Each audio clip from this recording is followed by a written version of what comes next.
মনে আছে আপনাদের সেই বুশরার কথা? কোন বুশরা ভাবছেন? চিফ হিট অফিসার বুশরা, যা বাংলাদেশে হিট অফিসার নামে সবাই পরিচিত।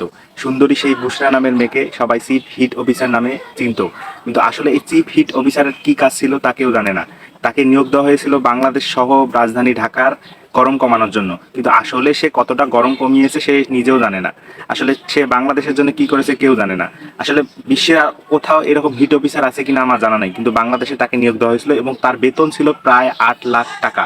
প্রায় 8 লাখ টাকা বেতন নিয়ে সে বাংলাদেশের জন্য কিছুই করে নাই, কারণ তার কিছুই করা নাই। গরম তো প্রাকৃতিক একটা বিষয়, সেটাকে কিভাবে সে কমাবে? তার তো কমানোর ক্ষমতা নাই। সে শুধু কয়েকটা গাছ লাগিয়েছিল, যে গাছগুলো ভবিষ্যতে আমাদের জন্য হয়তো বা কিছুটা হলেও শীতল করতো পরিবেশ, কিন্তু সেই ভবিষ্যৎ আজ থেকে 8-10 বছর পরে। তার আগে কিন্তু কিছুই করতে পারতো না। সেই চিফ হিট অফিসার বুশরার বর্তমান অবস্থান কোথায় এবং সে কি দেশে আছে নাকি দেশের বাইরে আছে?